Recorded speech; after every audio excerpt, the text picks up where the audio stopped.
I've got too many bills. If you need funds, you can apply in minutes at cashnetusa.com and have the money in your account as soon as the same business day. Okay, got it. Applying now. They've been helping hardworking people cover emergency expenses since 2004. Hey, look, I got it. You've got this. When you need money fast, be the hero. All loans subject to lender approval. Speed of funding is subject to verifications and your bank's processing times. See cashnetusa.com for more details. Instacart is here to keep you on the couch this basketball season. With pre-game rituals and post-game interviews, it's hard to find time for everything else. Let Instacart handle your game day snacks or weekly restocks with delivery in as fast as 30 minutes. Because it's bad luck to be hungry on game day. Download the Instacart app today and enjoy $0 delivery fees on your first 3 orders. Service fees apply for 3 orders in 14 days. Excludes restaurants.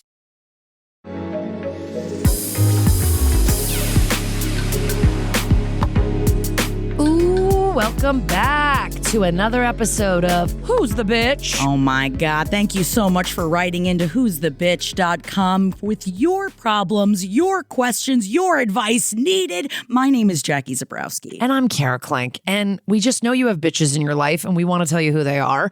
And we got a lot of good ones today. But up top, you know, we like to talk about the general bitchery going on in the world. Obviously. Today, this episode's being recorded a little bit in advance because I have to travel, but it's fucking President's Day today, which I'm ignoring. I'm absolutely ignoring the president doesn't, he's not getting anything from me today. Obviously, the people that run your children's school are not ignoring it, they're not ignoring it. They are fully celebrating it. So I did just leave my children at home to do the very important work of podcasting.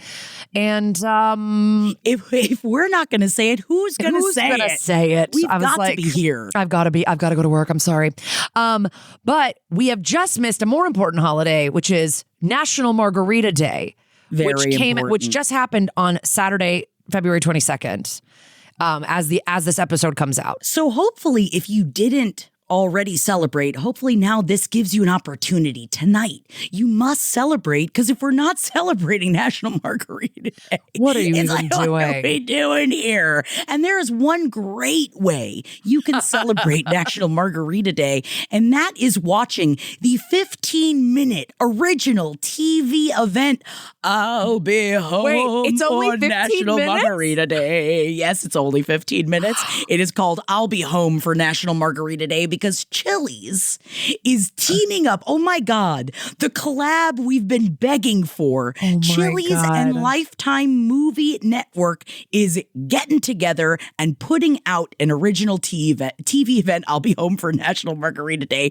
starring, hold on to your ass, Kara. Fucking gird your loins. The Tay Diggs, the Maria Menounos. There's something about. Oh my God. I see the name Maria Menounos. I feel like I have heard about Maria Menounos since the beginning of time. I always make my plentiful Maria Menounos jokes when I go to the AMC. You're an AMC A-lister. Because I am an AMC A-lister. Honestly, she's probably pretty pissed at Nicole Kidman, because I would say that before Nicole Kidman's, in a place like Magic, heartbreak feels good in a place like this. Thank you. Before all that, Maria Menounos was the number one bitch associated with fucking AMC Theatres, and now it's Nicole Kidman has unseated her. She was the bitch of the movie. Actually, maybe this is what we should be talking about here. Who is the bitch in this scenario? Because technically, I don't know if you experience this every time you go to the AMC, because I know that sometimes we go to different AMCs, but oftentimes the people after they watch the Nicole Kidman, because there are 2 edits,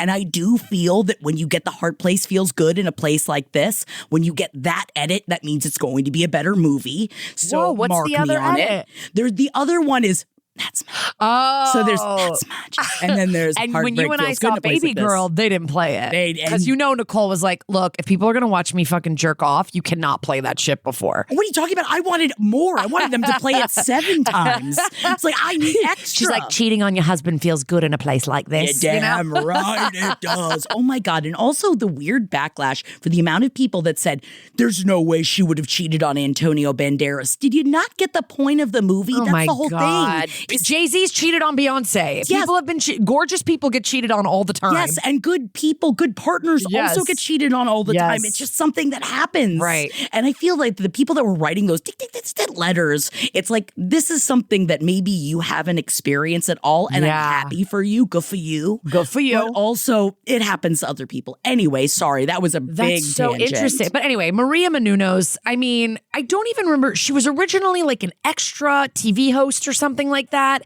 And then she became extra. She was like her and Mario Lopez or some shit. And then now she's the girl that gives you like silly trivia at the beginning of AMC. Yes. And then her agents called her and they were like, babe, do you like margaritas? Big news. Do you have 3 days to shoot a 15-minute? What is that even considered? Is that a short? It's an original TV event. An original TV short? I guess. I don't know why. It's like there's not even enough plot in I'll Be Home for Margarita Day to make it like a 30-minute episode of television. I feel like you're so busy saying the title, I'll Be Home for National Margarita Day, that all of a sudden you've missed the event. Yeah.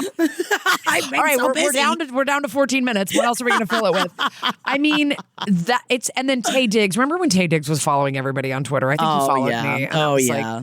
It still put a smile on my face. I mean, I'll do anything for Taye Diggs. You know, I'm an original rent header. Original rent, so, baby. And I'll do anything for Taye Diggs. The ex-Mr. Adina Menzel as well. Oh, my God. So that's such a great way for you to enjoy National Margarita Day. Please, Thank you. Somebody watch it and tell us how it is. Because now part of the reason why I brought this up to you is because I do feel like, I mean, maybe I'm speaking out of my ass, margaritas are kind of up there for bitchy drinks. But a frozen? I'm saying this out of love for a margarita. There are just some times when you're in a bitchy mood and you go get that frozen margarita, and isn't it just your everything? Yeah, I mean, listen, I'll just come clean and say that I don't mind a margarita. It's not my favorite because I don't like tequila. And if I can taste the tequila, it's like, I just don't like it. But I do think that there's definitely a vibe of like, girls, we got to get together and get margaritas. Mm-hmm. Like, that's like, we're going to get together. We're going to talk shit. We're going to take down we're going to start a Facebook group to take down Zach. Midnight margaritas. You know, like we're doing margaritas, you know, like, because wait, we're talking about bitchy drink orders, right? I feel like it's very funny if you look up bitchiest drinks. Of course, a lot of people put in like, of course, Long Island iced tea. You've got, it's a lot of the things that. It depends. Is the drink itself bitchy? Is it bitchy to ask a bartender to make it for you? Right. Or does it turn you into a raving bitch? Because Long Island iced tea, that's like, you're a bitch for a little bit and then you're like passed out. Then you're dead. Exactly. It's just too much booze in one cup. Yeah. But then I feel like you're right. There are drinks that you drink when you're like, you want to get torqued up. Because for me, I used to not drink tequila because tequila makes me feisty. Yeah. But now I kind of like that it makes me feisty because back in the day it used to get me in trouble. But now my feistiness is more like one drink rather than 18 drinks. So it's not like I'm trying to get somebody to get into a verbal warfare with me at a bar, which is for the best. But that's why I think it's kind of funny. I did find the worst rated non-alcoholic beverages, and up there, number one, which I am very against, and I know they're not saying that this is a bitchy drink, but I do wonder how you feel about an East Coaster. How do you feel about an egg cream? Oh, God. I don't even know what that is. Hard pass. I mean, I know. It's like kind of up there with like eggnog or something, right? Yeah. Isn't it like a creamy? It's like a milkshakey, creamy. Oh, yeah. It's like a little bit thinner than a milkshake, so it might not be for everybody. I don't think it's for me. I don't know. I think I've taken like a sip of someone's egg cream one time. I don't think I've ever actually had one. Oh my God. It feels like something that the kids were ordering with their Willy Wonka bars in Charlie and the Chocolate Factory or something. Like, I don't know. Yes. I loved getting egg creams at New York diners specifically, and I just remember moving out here and I tried to find an egg cream and everyone was like, never heard of it. And I was like, what are you talking about? Egg creams? This is egg cream erasure. You're like, can I get a cherry phosphate, please? I don't know. I'm still kind of stuck on. Wait, so that's a bad non-alcoholic drink to order. Yeah. See, my thing is, besides alcohol, I don't really drink much else. I don't drink coffee. I don't drink. Look, I'm at the movies. I do a cherry Coke, but like I don't really I don't really do any other beverages, teas, coffees. You don't suck back coffee the way I do because I'm nothing without coffee. I've had one cup of coffee in my entire life, and it was a tiny little baby one. Wow. But but I don't. So for me, I'm thinking only in terms of alcoholic. And I'm still on like the difference is because, first of all, there's a housewife of Beverly Hills. And I know you don't fuck with Beverly Hills yet. But I can't believe I haven't even said the phrase Real Housewives of New York to you yet. I have watched I'm sorry, I'm not going to start We this need right to do that as like a Patreon. So we need to do that as like a side thing.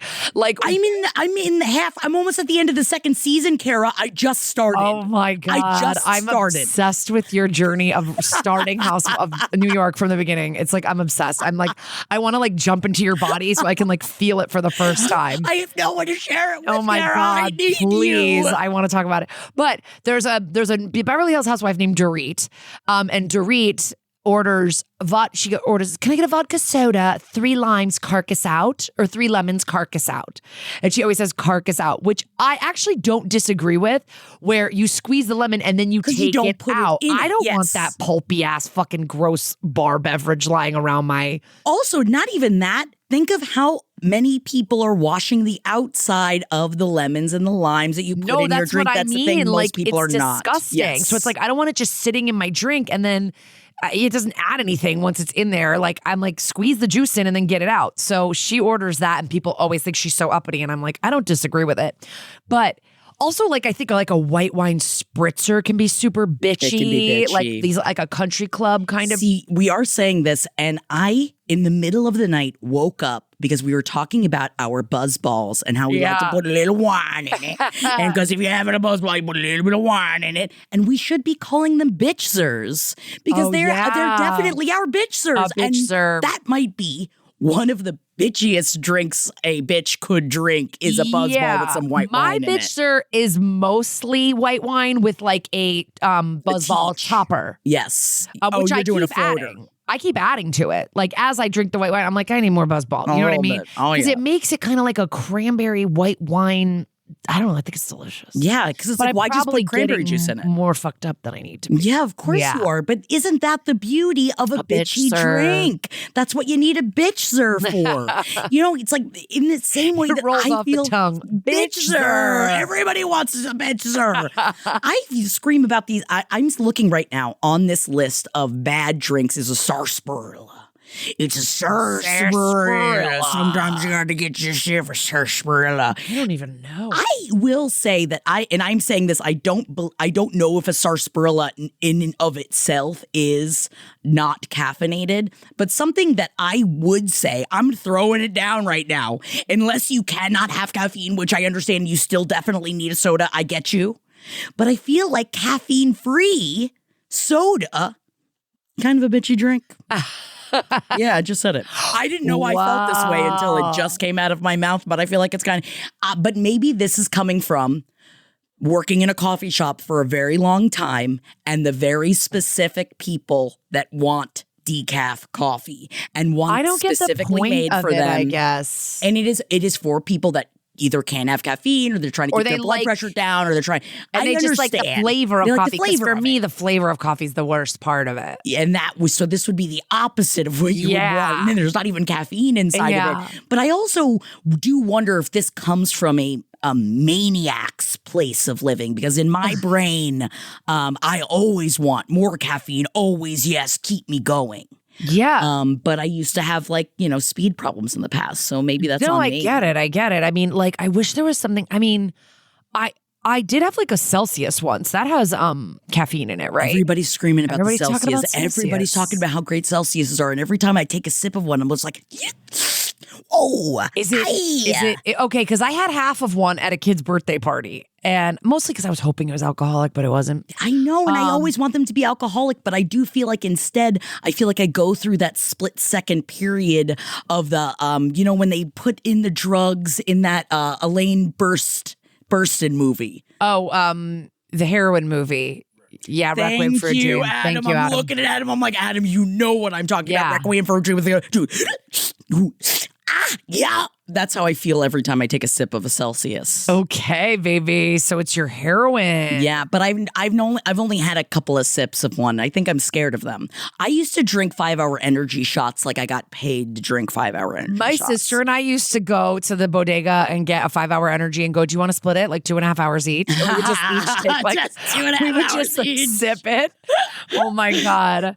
I was like, I don't know. I was just a little baby. I was like scared to take stuff because I'd be like, well, what's going to happen to me? Am I going to get addicted to 5-hour energy? Like, I don't know. That's good. That's a better way to go about it. Because I'd be like, oh, I need 15 hours. And I'm just sucking them back. And then it's like, oh, I wonder why my heart hurts all the time. Wait, do you know what my bitchy drink was all through my 20s and 30s? My early 30s was, well, first of all, in college, I started drinking Stoli raspberry and Sprite with a splash of cranberry. Whoa. I was like, could you just pour sugar down my throat? And then I'd wake up every morning being like, why am I gaining weight and I feel like absolute dick in the morning because it's like you're just not eating. flooding the zone with sugar and it was just so sugary. So then when I grew up, I just started drinking Stoli raspberry and soda.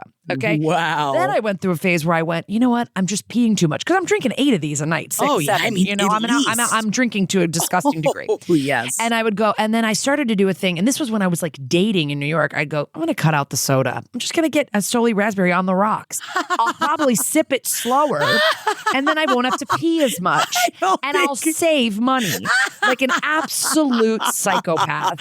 And not be hydrated in any way, shape, or form. No. I love it. Not even trying to add water in any kind of way. Like it's on the rocks, so I guess the ice is melting eventually, but I'm drinking it pretty quick, and I'm making out with guys on dates that I do not like. Like, it was such a stupid... So anyway, I'm not a rocks girl anymore. So maybe that's a bitchy drink. Maybe that's anything on the drink. rocks. A flavored vodka on the rocks, you're a dumb bitch. Man. You're a dumb bitch. That's so fun. I kind of want to just like take a snapshot and just like, all right, what if we have one night where we go back and we drink the way that we used to? Oh, yeah. Can you imagine? We'd be devastated for, I think, months. I did it a couple of years ago. Like during pandemic, I went out and I was with a bunch of friends who are much younger than me.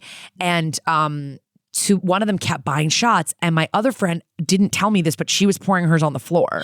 And because we were at like West Hollywood bars, it wasn't like totally disgusting to throw your drink on the floor or like in the garbage or whatever. And I was just like, okay, got to keep up with the young ones. And then I was bombed and like threw up when I got home. Oh no. And I had 2 kids. I mean, and I was like, whoa, God, how did you even do that? And my friend was like, I was throwing them away. And I was like, oh, you have to tell me the plan next time. You've got to let other people know if you're doing that. I didn't know we were throwing them away. I thought I had to be polite and drink them. I hate waste. Yes, I feel like that would hurt my chest. That's problematic for me. I hate waste. I'll literally eat the crap my kids are eating for dinner just because I'm like, I can't leave it on the plate. It's so bad. It's part of what I always worried about becoming, like if I had ever become a mother, because as a nanny, I did the same thing. And I would always be gaining like so much weight when I was a nanny because I would just eat whatever the kids weren't eating. All the time. I just felt like I was the vacuum since I had to clean everything up anyway. May as well just eat it. Not let this food go to waste. May as well eat it. Macaroni and cheese. I didn't have any money. Sorry. This summer, Instacart is bringing back your favorites from 1999 with prices from 1999. That means 90s prices on juice pouches that ought to be respected, 90s prices on boxed mac and cheese, and 90s prices on ham, cheese, and cracker lunches. Enjoy all those throwbacks and more at throwback prices, only through Instacart. $4.72 maximum discount per $10 of eligible items. Limit 3 offers per order. Expires September 5th while supplies last. Discount based on CPI comparison. Listen, if you have an idea, if you have an entry for bitchiest drink, send us a DM, an email, whatever. We'd love to hear from you guys. Who'sthebitch.com has all the ways that you can listen to the pod, all the ways you can watch it, call into the live show and submit your issues to us or just your comments on the bitchiest drinks. And we've got a nice crop of fun voicemails and emails for you guys today. So let's get started. Love it. Thank you for calling Who's the Bitch. Tell us in the voicemail who's the bitch. Beep. Hey, fellow bitches. I have a quick one for you. This happened to me last night. I was at the grocery store, 10:30 at night, the only customer in there. And I guess there were 2 other men there. They were in the self-checkout. I had my back turned to them. They were lingering. They didn't buy anything. They were just kind of loitering. And one guy was standing a little further back and one guy approached me from behind and was just kind of peering over my shoulder, watching my every move. I was feeling really uncomfortable. Yeah. And he goes, hey, you know what week it is? And by this point, I'm super uncomfortable. I'm feeling impatient. Yeah. And I was like, no, man, like, I don't know. What the hell do you want? I don't know what week it is. And he goes, oh, it's Random Acts of Kindness week. And then he proceeds to pay for all of my groceries. Obviously, I was very grateful for that after the fact. I was very nice to him. But before that, I was very rude, very standoffish. Yes. And turns out they were filming me. I live in an extremely small town, so things like this never happen. What? And I need to know, was I the bitch for being so rude and impatient with him before he paid for my groceries? Yeah, I don't know, but I do feel totally awful about the situation, and maybe I should be nicer to strangers at 10:30 at night in the grocery store. Okay, thanks. Love you guys. Bye. No. The answer to that is no. No, you are allowed to be as bitchy as you want. As someone that is being encroached upon, as someone that is being stared at while they are alone in a grocery store. Yes. Oh, no, you were much nicer than I would have been. Yeah, don't feel bad. You're literally like, think about all the women in the 70s and 80s and 90s who like died by serial killers because they looked like nice guys and they needed help getting to their car or whatever, like. But standing behind you while you're checking out at the, and I'm not saying these are bad people. Obviously, they're very nice. They did something very nice for you. But my immediate response to any time someone is staring at me when they shouldn't be, is getting up in my space, is, can I help you with something? Excuse me, can I help you with something? And I always come out the gate real fucking defensive and oftentimes met with, whoa. And you know what? I'm fine with that response because you know what? I've had to earn this response because I've had to take care of myself since the beginning of time. All right? You were out there trying to take care of yourself. You are not the bitch in this situation. Yes. And I hope they asked you if they could film you and shit. I mean, I'm assuming you signed off on that like later. Because that's the thing. They're filming you. They know they're being a little bit intimidating as two men versus one woman. There's a power dynamic there that is not safe right away. I don't care if you're two missionaries and children of God, like, whatever. No, I don't trust anybody. I think it's totally fine for you to have your hackles up and be like ready to bitch. And I think that, okay, worst case was they were filming you and they paid for your groceries. Then you go, oh, sorry, I didn't realize. I don't know. No, err on the side of bitchiness. Always. Always err on the side of bitchiness. Especially when you're alone. And I know that I'm not, and that doesn't mean being ultra defensive either. I know that I come in hot to a lot of situations. Yeah. So I'm not even saying that you immediately be outright 1,000% of a bitch the way that I always am. Right. But take care of yourself. Yeah, totally. You don't feel bad for a second. Lock up those feelings and throw them out the fucking window. Throw them out the window. All right. Here is our next call. Not the bitch. Not the bitch. Next call. Thank you for calling Who's the Bitch. Tell us in the voicemail who's the bitch. Beep. Hi. So I have a story where I'm pretty sure I'm not the bitch, but just wanted to share and get some clarification. But I had a friend who I had known for about 6 months. She reached out to me to design wedding invitations for her. I freelance full time, and she knew that I needed work, and she was like, hey, I want to help you and your job. So she asked me to do this thing. I met with her a few times, got some direction, started working on designs. From the beginning, I had asked, what's your budget? What type of price are you looking at? What are you working with? Also, like, you're my friend. Obviously, I'm not going to charge you full price. And she insisted, like, I want to pay you. I want to support everything you're doing. I'll pay you your full price. So fast forward a few months, I had sent over some designs. There was no kind of deadline ever given. And then maybe 4 months, 5 months before the wedding, she reached out and was like, hey, I need designs by the end of this week. Meanwhile, I'm out of town, didn't have my computer with me, didn't really have the ability to do that quickly. I think it was a Tuesday or Wednesday, and she wanted it by the end of the week. and was really upset that I wasn't able to do that. And so the following week I got her the designs. It was pretty simple because that's what she wanted. And her husband were like, we love it. This is great. No complaints here. And then a few months later, I'm doing my taxes and settling invoices. And I reached out and reminded her, like, hey, we never settled this project. Let me know what you're thinking. No rush. And her response was, oh, just send me a Venmo and we can go from there. So I replied, like, well, I'm not just going to send you a random amount. And she asks me, what would you typically charge for a project like this? I then told her, like, this is what I charge hourly. This is how many hours I worked on this project. This is what the price would be.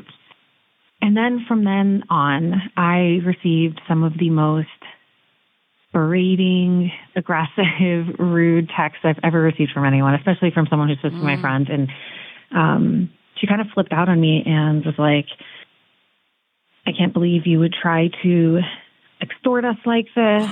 This is like insane. That's like a really crazy number to like charge for something. Meanwhile, it was like $600 or something, which I know is a lot of money for people. I think in her mind, maybe she was expecting like 100 or something. But like I said in my text, I was not going to charge her full price. She just asked me what I would typically charge in this situation. So she got really upset with me and said that that's unfair and that I'm like a horrible person to work with. She actually hated all of my designs. She thinks I'm a bad friend. And then just kind of started going into my character. Yeah, said I was extremely gaslighting. I made them feel so shitty as clients and like they didn't have any voice in what they were doing. That I don't know, I was just like bad at my job. The designs are really bad and that they weren't happy with it. And then they just wasted all their time and all this other crazy stuff and kind of ripped into me and attacked my character and a bunch of other stuff. And I kept trying to diffuse the situation and just, you know, say that like, hey, I think there was a miscommunication here. You don't have to pay me. Like if you had this horrible experience, like, I'm so sorry. And then she got upset that I even offered that. And she was like, how dare you think that we are going to try to take advantage of you and not pay you money? Like, that's really fucked up of you. And so in no way was I winning in the situation. And then we just never talked for months. And then I ran into her husband and said hi to him, you know, like 7 or 8 months later. And then I proceeded to get a bunch of texts from her, again, ripping into me, being like, how dare you think that anyone is going to be nice to you? He'll never be your friend. Don't talk to him. You're crazy still. You're still like, so, I don't know, took advantage of us and all those other things. And so that's where I'm at with everything. It was a weird situation and a really weird way to lose a friend. Because we had been super close before that. And yeah, not really sure what to do from there or where to go, but it definitely shook me a little bit. And I couldn't tell if I was really in the wrong or what was going on there. Thanks. Okay. Wow. So if I may. Thank you so much for sharing. Thank you for sharing. And if I may kick things off, I think you have dodged a massive bullet here. You only were friends with this person for 6 months and then maybe by the time this whole situation was over, maybe a year. This person is unhinged, okay? Yeah. This is unhinged. I just literally went back into my email really quickly to see how much I paid for my wedding invitations 10 years ago, and it was a lot more than $600, and I did not have a wedding where I spared no expense. Like I paid a little bit over double what you asked for, and I literally was like paying for that part myself, like paying for all of that myself, like, and was a comedian. So it's like that. First of all, she's nuts. Okay. Second of all, I think you've learned a really valuable lesson here about working with friends. Yes. I don't know if you've ever look, we are friends. We work together. Like we're in a weird business, with my friends, like that, where we kind of exclusively work with our friends, but for my wedding, when I get married one day, my second wedding, for my wedding, I specifically remember being like, I don't want to hire any friends for anything. Like I have a friend who's a great photographer. I invited her to the wedding. Yes. And I was like, I'm going to get someone else. I just don't want to have there be any weird shit going on. And this is why, because this is fucking crazy that this girl, like, so I wouldn't work with friends in this way. But if you are going to work with friends, I'm not saying cut friends off, actually. Take that back. But it's got to be like from the get, this is what I charge. And you could be like, I'd be totally down to discuss a like 20% discount fee for you, but this is what I charge. And like, it doesn't, if this is your business, believe in yourself and ask for what you think you're worth. Yes. Okay. And don't be like, oh, but I'm only going to charge you like $100 because you're my good friend. Like, no, I think it's perfectly reasonable to charge your regular rate minus maybe, a 20%, 25% off like friends and family or something like that. And to say right up top, and this is the timeline, and this is when I need your notes back so that they can't do shit like this. Throw shit back in your face after 4 or 5 months go by.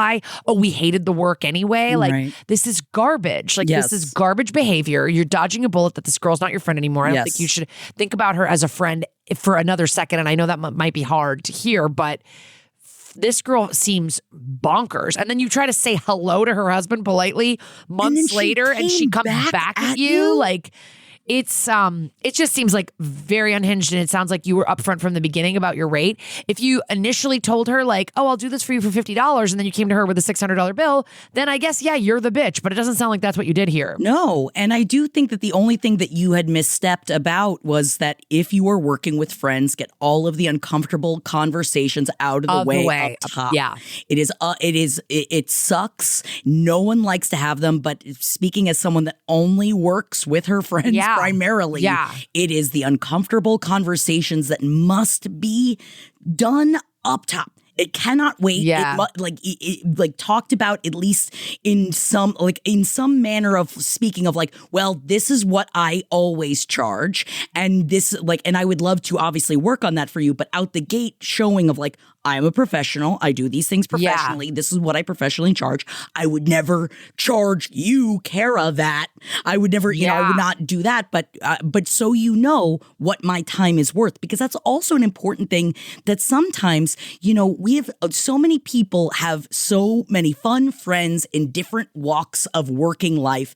But how often do you know exactly what your friends do? And if you do you know how much they get paid to do it? And I do wonder that like if there was a portion of this that your friend just had absolutely no idea how much this would have costed. Like, I guess at first I would understand like her having a weird reaction to it. I'm not saying what she did and her ripping you apart is the way to react to that. But I could see her being a little bit like, oh, wow, that's more than I expected. That response, though, is where that is completely inappropriate. Yeah, and even for a disrespectful. friend. It is for anyone that you, especially any person you are working with, even if it's just a project, that is someone you do not be friends with anymore, and you never, ever, ever work with them ever again. Yeah. And it really is difficult talking about money with friends, but once you start the conversation, it just gets easier. Yeah. And I think there has to be like a deposit process so that there are there's just no punches pulled, like no one is feeling surprised. No one is feeling taken advantage of. You're like, hi, I can get you first round of designs by this date. I need my deposit by this date. I need second round. I need notes by this date. I can get you second round by this. That way you'll have your final design by this date. Like timeline. Like I know it feels more casual when you're working with friends, but it should be try to more resist professional. That. It should be even more regimented so that you protect the friendship. And just say that up front. If this ever happens to you again with another friend, I do not think you're the bitch in this situation. It sounds like the only thing you're guilty of is being a little bit too loose, maybe with the the timeline and the workflow, because these people, but that could also be part of their problem is like you sent them designs and they never got you back any notes. It's the communication as well. Yeah. But this person sounds completely unhinged, and I'm going to maybe file it under Bridezilla, but even then it's not an excuse. I know, and this is my issue. I think it is definitely Bridezilla, bitch, because I, as someone that has also planned a wedding, I did not get to this aspect of it, but it does seem from a lot of other people that oftentimes people hit a place where you're just like, how much are we spending? I can't believe we're doing this. Oh my God. And then you start to spiral. And I got married much later in life than I Yeah. expected. So that was not so much the case with me. But I do wonder if there was a portion of that too. But again, does not mean she should be talking to you this way or that you shouldn't be paid for your work. Guess what? 7 months later, she's already been married and she's still acting like a huge see you next Tuesday. God. So don't fucking I don't know. I would just kind of like delete this woman from your life, but just take the lesson of the like working with friends part of it, you know, because she seems unhinged and not worth your time. I will say, this reminded me, I hired a friend of a friend, so not a friend, to do a logo for my wedding. Mm-hmm. And she sent me clip art. And I was like, hi, I was thinking more like this, like what we discussed. And she sent me more clip art. And I was like, okay, I just think I'm not getting anywhere with her. I just paid her and didn't use the logo and had a friend who's like a real artist do this thing for me, which he did for free, which was so sweet. Because I was already like, I paid this woman $300, but I couldn't understand not paying her. Because I was like, I was so new to the whole wedding thing that I was like, is this what people do? They just get someone to make them clip art? I literally found the design online. It was clip art from the internet. I found it. Like what she made. I was like, I thought you were going to draw something or do something on like Photoshop on Adobe or something. Yeah. Like, and she is now a extremely famous Instagram cake maker of some kind. Interesting. And I hated her for so long. I bet. Oh, anyway. But we let these things go, right? I've washed it away. Yeah. It's water off a duck's We're back. above, we're beyond. But listen, I say also, you're like, you said you don't think you're the bitch. Know that you're not the bitch.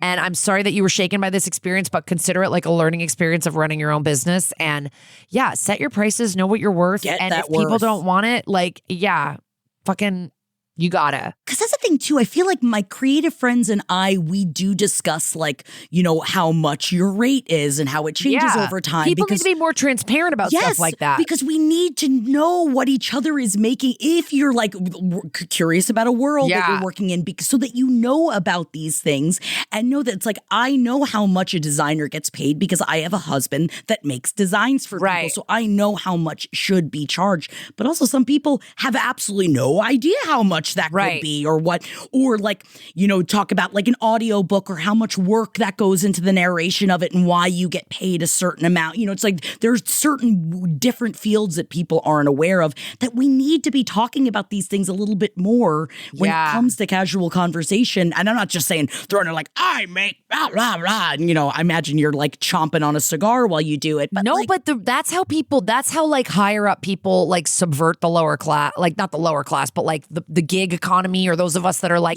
not business savvy is by assuming that we don't talk to each other because money's a taboo subject. Right. And so you can take advantage of people that way. And I think like especially women should fucking talk to each other about money all the time. Maria Bamford, one of my favorite comedians, is extremely open about how much money she makes, how much she gets paid for different gigs. And she does that because other women in comedy are getting ripped off constantly. They should know. And they should know like what people are. Yeah. So but with a friend, get it all out of the way up front and just be like, hey, I just don't want this to be an issue with our friendship. This is what I charge. Does that work for your budget? It sounds like you said you asked her that stuff up top and it sounds like maybe she didn't give you an answer, but her response, first of all, like abusive texts are just like never okay in a business relationship. It's not okay. Also, I will say this goes hand in hand. And I don't know if this is just coming from someone that worked as a manager and hired my friends and also had to fire my friends multiple times. Also ask all the uncomfortable questions before you get a friend hired as well. Yes. Before you get a friend a job, make sure you know how they're going to work, if they can hit the deadlines, if they can do what they need to do. Because as someone that used to just hire friends because they needed jobs and then would have to fire subsequent friends, there's also, you got to be like, are you actually going to work? Yeah, are you going to get the work done? This summer, Instacart is bringing back your favorites from 1999 with prices from 1999. That means 90s prices on juice pouches that ought to be respected, 90s prices on box mac and cheese, and 90s prices on ham, cheese, and cracker lunches. Enjoy all those throwbacks and more at throwback prices, only through Instacart. $4.72 maximum discount per $10 of eligible items. Limit 3 offers per order. Expires September 5th while supplies last. Discount based on CPI comparison. Okay, let's move on. Thank you so much for leaving us that voicemail, anonymous wedding design invite designer, and I hope your business is thriving. Okay, well, let's get to this email that we have here. Okay. You've got Hi, Kara and Jackie. I'm such a fan of everything LPN, and let me tell you, the squeal I squelched when I found out Kara from That's Messed Up was joining forces with Jackie. God, I love this pod. Thank you so much. We're blushing. Anyway, I kind of have an overarching problem in my life. I'm trying to figure out if I'm the bitch, if my friends and family are bitches, or if simply growing up is the bitch. Oh, God, it happens. Damn, isn't it? All right. My thesis statement is this. I am the person in my life, in every single relationship, family, friend, romantic, I am the one who always reaches out. I am the one who reaches out and makes plans and says, when's everyone free, etc. Well, guess what? I'm 34 and I'm effing exhausted. I've had various solid friend groups growing up and into adulthood, most of which have gone by the wayside. Let me go through the very quick bullet points. I love you. You have to also be a Virgo. I had a solid group of friends from theater in grade school. We made it through most of high school, but ultimately fizzled out despite my best efforts of trying to arrange get-togethers. My best friend since preschool got a boyfriend at the end of high school, and early in our college years, I could see that it was him and no one else. The last time we hung out together, she spent an hour and a half with him on the phone. Barf. That's my barf, not hers. My two dearest friends from high school love hanging out and say how amazing and happy they are when we do, but I am always the one to say, okay, when's our next night? I've told them multiple times, texting works both ways. You can initiate anytime. And one actually said to me, well, that's your job. I said, it doesn't have to be. Now she is my best friend in the whole world, but after 18 years of this, I find myself getting weary of it, and honestly, it makes me really sad. I'm not sure, but I'm thinking it's a bitchless crime. This even occurs in my family. When one side got distant after my grandmom died and COVID hit, and there was an idealistic differences regarding vaccination Trump. Yeah. I did everything I could to still be part of the family, but they never reach out on a good day, let alone during this time. Then October 7th happened and more differences came up and they excommunicated me essentially. It's another one that really fucking hurts, and I can't figure out why I care so much when they don't. So what is it about having massive feelings and wanting everyone to just get along, but I'm left holding the bag? Should I not care? Is caring the bitch? Love you guys, Vicky. Oh, Vicky, this resonates with me. Yeah, do you feel seen? I feel very seen. This resonates with me very deeply. This is me. Not so much the family excommunication, which I'm extremely sorry to hear about. But I'm so sorry. Yes, that is me. I'm the cruise director. My friends are always like when we go to our college reunions, it's like if I'm not going, okay, are we all going? How are we all getting there? I can drive a car. I can go to my parents' house and get the car. We can all people are like, oh, what if you didn't really organize it? So we're not really going this year, if I don't do it. Right. And I will say you're just a scotch younger than me at 34. And I get that you're tired. I have let go of that a little bit. With certain people, I've definitely told some of my friends, I really feel like I need you to reach out more. I feel like I'm always the one trying to make plans. And then if it doesn't happen, it's kind of like, let's, but we set ourselves up for these roles. You know what I mean? Right. I think it is rude for your friend to say that's your job, but that is how they feel. And that is like a role that I've taken on. So I do think I've stepped back from people and been like, let's just see what happens. And then they will come around and go, wait, where have you been? Want to hang out? And I'm like, yeah, I didn't reach out because. Do they come back around though? You do find if you take a step back? Yeah. Really? Yeah. But then other times they don't. And it's like, is that the kind of people that you want in your life? People that will go out when you extend a hand, but never. But I do think it's important to communicate it. If you've communicated it and they don't, then I think it's, important to be like, maybe this is more one-sided. Have you ever had a flip out towards your friends? I'm asking you, Kara. Yeah. Have you flip out towards them when you also felt like you were fed up and you got to a place where you're like, how about you do it? And you openly said, how about you do it? I'd love to watch you do it. Have you ever? Because I just feel like that's a flip out I could imagine I have. No, but I will say as an older person now, I've definitely said, I want to do this. I want to do this girls' weekend. I don't really have the bandwidth to organize it right now. I'm in, but I can't be running point on. Okay. And someone else will usually pick up the ball. Usually that's in a big group of 10 people. Right. For example, I do a big girls week, and sometimes it's hard for me to even do that because I'm I'm doing one in literally, I believe as this episode comes out, I'll have just done this big weekend with all my camp girlfriends. And like this year I was like, oh, I can't really run point on this or whatever. And then I still wrote recently, was like, so do we need a reservation for Saturday night or anything? Right. And the girl hosting was like, I got it. And I was like, okay, got it. Like, that's my own shit, you know? Like, that's my own shit where I am. And I do get enjoyment out of it. I get enjoyment of like, I am a connector. I do like bringing people together and I love socializing. The other thing that I don't know about you, Vicky, or not, is like, sometimes it's like your friends like socializing if you reach out, but they're actually fine to not socialize if you don't. It doesn't mean they don't care about you. It's like the way people are. I like must socialize to live. And a lot of people aren't like that. Yeah. So I could see how, but that might be offensive to you to think, oh, well, then they don't care about our friendship, when really they're just like, oh no, I love you. I still want to hear what you're doing and stuff. But if you don't reach out, I'm literally just going to be watching Succession or whatever, right? You know, like, right? So, I mean, you're not like this at all. Are you the reacher outer, or you're the reachee? You're the person that gets reached. My thing is that I am the one that gets reached. I am never the one that reaches out, which is why I'm asking all of these questions. And I feel, but I also have the guilt that I'm never the one that reaches out, because I want to be, because I also run on social connection. Yeah. But I have enough people around me at all times that keep everything going in the air, that they see me as a like, oh, Jackie's just the frenetic ball and she'll bop in and then she'll bop out. Yeah. But the thing is that when we're going on trips and things like that, I'm the one that helms. I'm always in charge of the food. Anytime, any experience, any event that all of our friends are going to, I will be completely in charge of the food, because if I'm not, they don't do it right. Yeah. And I know that they don't do it right. And I'm okay with that. But there are times when I'm like, why does it always have to fall on me to make sure that everybody gets fed every time we go out of town, or every time there's an event, and or just making sure that everybody. Stressful. And so it's my least favorite part of any trip. And I love doing it, and I'm down to be on top of it. So that's why I do understand aspects of this, but I'm never the one that is reaching out to get everybody together. Right. And it is interesting because you do watch the friend group fall apart when the ones that usually do those don't do it.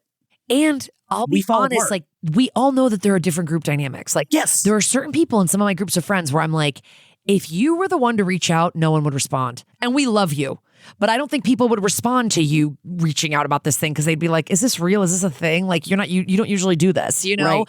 Like, and so I think people do think, you know, and I literally also just reached out to like all my college friends to try to organize something for DC when I'm there, like this next weekend. And at first it started out like it was maybe going to work out, and then it slowly crumbled. And I'm like, okay, that's fine. I mean, but I feel strong with those people that we do get together and we have had things work out. And I'm not the only organizer in that group, but I'm getting the feeling like you're, I don't know, Vicky, I feel like that you feel like you've had some failures in terms of like your theater friends in grade school and stuff, and then your best friend, your childhood friend, kind of fizzled away. And it does suck, like when you get into your mid-30s and stuff and you start to feel like, who are my good friends? Who are my friends that I'm like going through my milestones with, and aren't just like because up until through college and a little bit after that, when we're all moving to cities, like, and our work friends are our good buddies and this and that, it's like everybody's about proximity, and then things become a little bit more complicated. You got friends that live different places, people get married, people have babies, whatever, and things get complicated. And you sound like you're like me, where you really prioritize friendship and you really prioritize socializing. But yeah, it starts to, I know what you feel. It starts to feel like you're just like, you're constantly throwing the basketball and no one's ever passing it back. I guess, how do you not take it personally, Kara? How do you not, like, when all the other people, because like I try to be very open. Like, for instance, we have theme gals, all of my bitches, all like the one half of the partnerships of most of our big friend group, we are in one group chat. That is where all of the information gets disseminated. Everything is found out in that chat. But some people sometimes take like a response out to everybody, or like, oh, we're doing this thing, and then nobody responds because everybody's busy, as a personal slight. Yes. And how do you go through this? And I'm not saying that Vicky's definitely doing this, but I understand as someone that has lots of feelings, and it is part of the reason why I don't reach out to bring people together is because I do take it personally when everybody doesn't respond. Yeah. Even though I am a huge culprit of not responding. So how do you not take it personally? I don't know. Therapy. I don't know. Is that it? I don't know how you know you don't, because I think I do. I do take it. I do do sometimes. Well, not like what I just described of like things falling apart was like it sounded like a bunch of people could come and then it was like they couldn't. And it was like everybody has life stuff and that's fine. Not responding is like, I mean, that is just kind of rude. So everybody's got to like do it. Yeah. Because they just expect you to do it. And they're like, oh, well, I know I don't need to even bring like a bottle of wine. Carol will take care of it. Yeah. How do you not flip out? No, that is like tough. And it does feel personal because you're just like, wow, if that's what I'm saying is like, I'd be like, if I wasn't in this friendship, would it just fizzle and disappear? And I think maybe you got to like test that out with a couple people and just see. But like I would let them know and be like, hey, you know, I've organized our last like 5 hangs. So I want to see you. I want to hang out, but I'm going to leave the ball in your court for the next time we're going to hang out. I love that don't have the bandwidth. You know, I don't have the bandwidth to organize it right now. The other thing is, Vicky, I know you said you're 34. It does get harder to make new friends later in life, but it is not impossible. And I hate when people say that. I have made tons of new friends. I got married 10 years ago. Most of my best friends people that I hang out with all the time now were not at my wedding. You know what I mean? Like a lot of people, like that was a lot of college, a lot of camp, like people that I'm still friends with, but all my like now life friends, a lot of them weren't at my wedding. Because since I moved to LA, I've made new friends, you know, and that's when I moved to LA. It was my mid-30s. So what I'm saying is, I think also you could try to look out for a couple new friendships where you don't establish yourself as that person right away. Ooh. I have a couple of friendships where I'm honestly never the first person that reaches out, specifically one-on-one people, where they're always the one that's like, I want to see you, let's hang out. And I'm like, yes. And I'm like, I'm all about the calendar. I'm like, I've got this day free, this day free. I put it in the calendar right away. I respond right away. I want to do it. But they're usually the person that reaches out. And I think that maybe that would make you feel better if you just had a couple of friendships where you felt like you were on the other side of it. Yeah, and so it was more balanced. Bit more balanced. And then also like to the people that you really care about and you don't want to just ghost or cut people off, I think it's worth telling them how you feel. Listen, like I just feel like this has been 10 years of kind of me cruise directing. And I'd love to just feel like you're putting in some effort to our friendship. And like, it sounds like your friend made an offhand comment that they probably didn't think was offensive to you, that maybe you took a little bit personally when they were like, but that's your job. Like that maybe you could have like a follow-up conversation where you're like, I know that's always been my job, but I really don't have the bandwidth right now. And I just want to feel like you want to get together with me, you know? And sometimes a friend just needs to hear it. Honestly, Kara, I know that I've gotten a lot better at responding to your text messages after you had said like, oh, I realized that you weren't like texting me back. And like, oh, but you also realized you had my text silenced. I did have them silenced and I didn't know that I accidentally had the do not disturb whatever only for Kara, which I didn't know you could do that.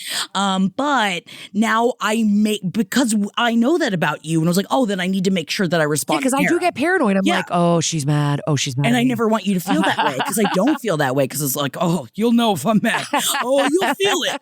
You'll feel it across Los Angeles. But I understand where you're coming from, Vicky, and just know that things are going to get weirder and rockier as time goes on. And I'm speaking as someone that has had friends for a very long time, and the relationship changes and grows and goes. And especially like some people are getting married, some people are having kids, some people aren't, some people are like want to really get into lizards. I don't know. You know, mid-30s things get weird. But like, yeah, I mean, I don't know where you live. I don't know what you do. Like try to make maybe some new friends at work. Join a fucking kickball league. I don't know. Do some of the shit you do to meet other people your age, and then consciously try to maybe, and I'm a control freak and I'm a Virgo and I'm exactly like you, but consciously try to like not be the person that's like, okay, so here are the 4 options of where we could go to dinner on Saturday. And I've sent a Google Doodle out, or I've sent a Doodle poll out, and I want everyone to tell me when they're free. And then I'll just cross-reference and I'll make a reservation, and great. Like, you know, just try to maybe like hang back and be like the more blasé one. And I have a feeling that people are going to come back around to you. Just make sure you have at least one friend sitting next to you so you can be like, you know, it wouldn't have been like this if I had put it together. You know, if I had put this together, this wouldn't have been an issue. I love to do a postmortem and give the roses and thorns, if you will. Gots to. All right, let's get one. We have another voicemail here. Okay, let's get one more in there. Thank you for calling Who's the Bitch? Tell us in the voicemail who's the bitch. Beep. Hi, ladies. My name is Murphy. I'm just sitting here in my car on lunch break. I'll go ahead and get into it. I'm having some troubles at work. There's a bit of an incident this morning. I've had this issue with our cleaning lady here at the factory I work with. She this would be the third occasion, she keeps making unwanted physical contact with me. The first, I don't know, some people might call it a playful touching or something, but I'm pretty uncomfortable with it. And the first time she did it, I very nicely told her that I would like her not to touch me. And she seemed fine with it. And then a couple weeks later, it was a similar deal where she kind of grabbed my arm, and I more firmly told her that I didn't appreciate her touching me and to please stop. And then it all culminated this morning where I was doing some maintenance on my machine in the factory and kind of zoned out. And I suddenly feel somebody touch me on my shoulder, like kind of grab my shoulder, and it startled me, and I hit my head a little bit on a metal bar on my machine. But the thing is, I yelled at her. I said, I told you not to fucking touch me. And I said it pretty aggressively. I was mad and surprised more than anything. And she immediately started crying. And I know she's probably going to go to HR. No. Preemptively went to my HR person and told her about what happened. There's kind of a previous story where the previous cleaning lady actually ended up getting fired because she slapped my ass. And What? I made a big deal about it, which, I don't know, there's a whole lot going on here, but that's kind of unrelated to this. But HR will probably be taking that into account as well. But and like I said, I'm on lunch break. Currently, she's inside sitting at the lunch table, and I have actually a friend in there. So I kind of have like a little mole, and she's feeding me intel here. She's sending me texts, actually. Yeah. I guess this cleaning lady is still upset and crying, and she's telling everybody at the table that I just hate women, and I don't know, I guess acting like I'm violent or something. And I feel like this is going to become an issue where I really don't want drama or issues at my place of work. I did yell at her. I will admit that I was mean. But I just don't feel that it's okay for her to continue touching me. And when I specifically have asked her to respect my space, especially with the issues I had with the previous janitor, I don't think I was in the wrong. I probably shouldn't have yelled and cursed, but you know, shit happens. And I feel like, I don't know, I feel like the well is kind of poisoned now at work. She's like saying these bad things about me, and I hate drama, and I just want to go to work and do my job and go home. And this feels like it's evolved into like a whole high school drama thing, and I feel at the end of my rope. I live in a rural conservative area, so there's like a lot of machismo in this factory among the men, and a lot of them didn't understand why I made a big stink about the first lady, because she was a young, attractive woman. And I have kind of failed to explain why that might upset me.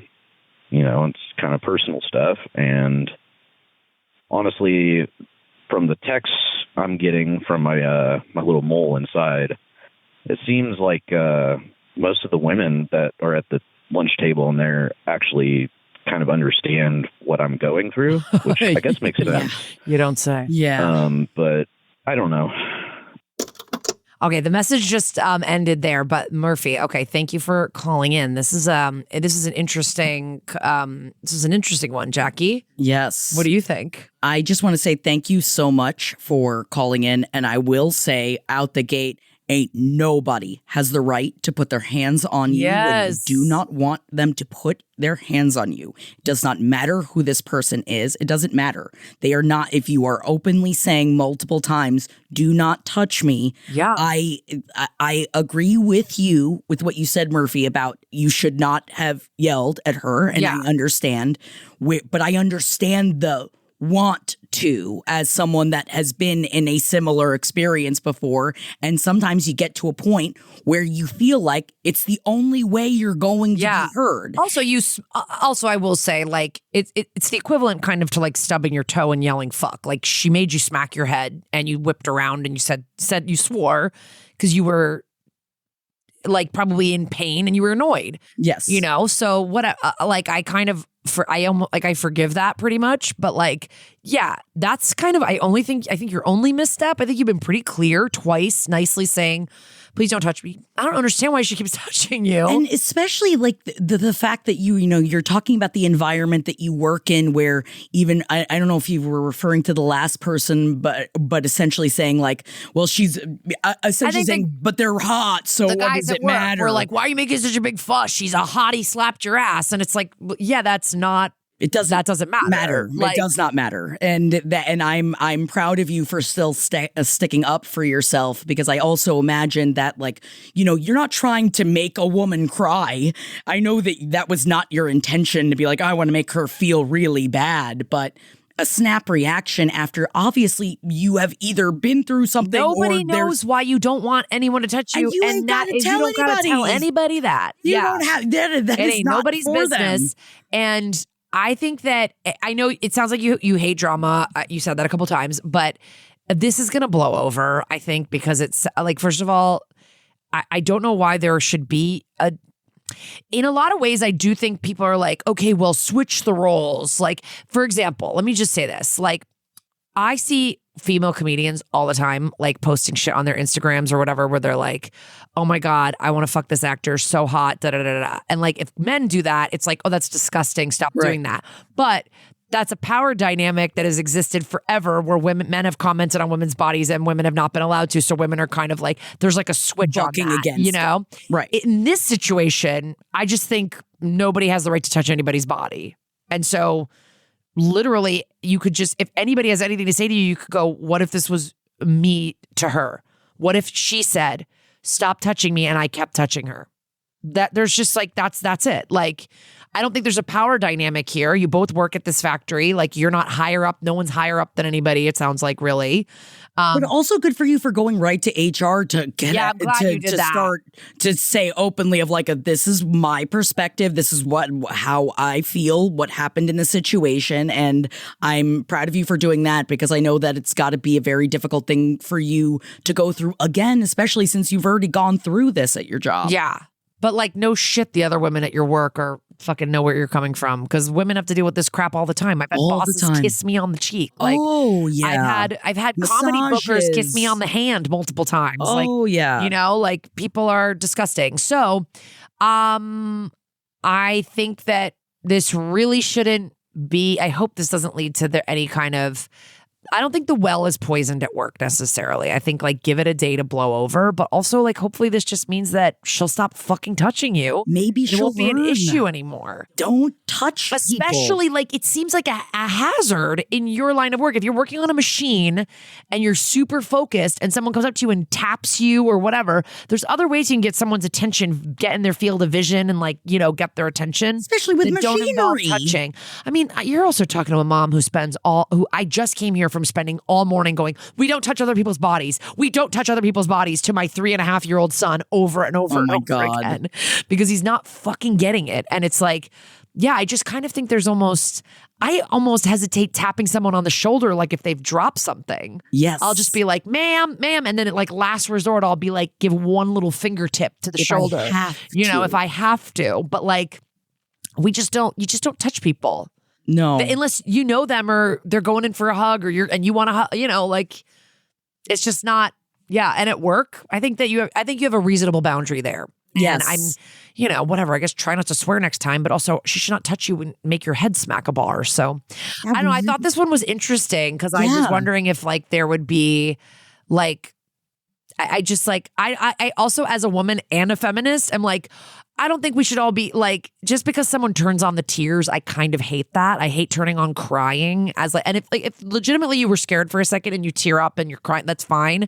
But then to sit at the lunch table and cry forever and act like you don't know why this happened when he multiple times told you that this was his boundary. That's the thing. If I get yelled at, I am crying. Yeah. I need you to know this, Kara. If you ever scream at me, I will be crying through the process. Oh gosh, I kind of want to do it just to see. Oh, I'll cry. I'll start going and be like, "Oh God, I hate being wrong." So I do understand that. It's just the like sitting and crying when at it's the like, lunch table and trying to garner sympathy and saying he hates women and stuff like that. Like that's not what we need to do as women, like to play victim. You know what I mean? Like I don't think we need to do that. But when he's told I don't you begrudge twice. her crying if that's how it was her, her thing. But he's told you twice. Just don't touch him. If it were me, I might cry, and then I might collect myself, and then maybe the next day go, I just want to say it, like I'm sorry that happened or whatever. And then I'm sure you would say, and I'm sorry I raised my voice. Yes. And then you fucking smooth it over and move on because we're adults. Please let us know, though, what happens. Murphy, I'm very let us know what curious. happens. I'd love to know, is HR going to bring both of you guys together? Are you going to have a conversation? Like I do like that you have a mole, too. I love the mole, and I do feel as someone that used to get brought in for peer mediation a lot, man, nothing was more annoying than the two peer mediators. I'm like, oh, yeah? Oh, go ahead. Bring in the peer mediators because I'm just going to beat the shit out of this person later, but that's fine. We don't need to talk about my problems with peer mediation. That's a story for a different day. Thank you so much for calling in with this story, with this situation. And I want to say she's the bitch. She should stop touching you. And then just try to watch your tone next time, I guess. Yeah. But that's going to be it for us today, guys.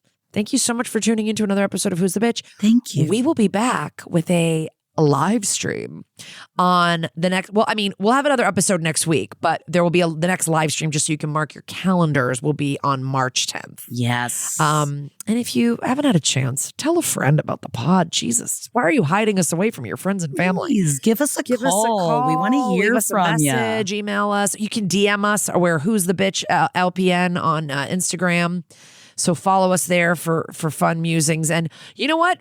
Let us know on our Instagram or over email or whatever. Let us know if you think we were wrong, or tell us, we love people's opinions. Yeah, if you got a rebuttal, let us know. We'd love to hear from you. You think we're not giving out good, we're not identifying the bitch correctly? Come at us. Come at us, bro. Yeah, we need all kinds of perspectives. Thank you guys so much for joining us on another week of Who's the Bitch. We'll be back next week, and we can't wait. Bye-bye.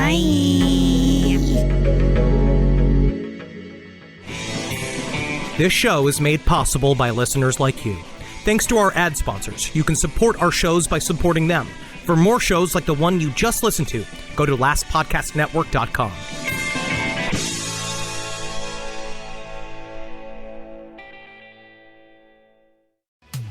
Summer's heating up, and your snack game should too. Get My Mochi ice cream, the ultimate summer snack. My Mochi is creamy ice cream wrapped in sweet dough for a bite-sized treat that'll make you feel joyfully chill. Whether you're beach-bound or backyard hanging, My Mochi hits the sweet spot. With fun texture and bold flavors like strawberry, mango, birthday cake, and cookies and cream, summer snacking just got an upgrade. Look for the purple box of My Mochi at Walmart or visit mymochi.com to find a store near you.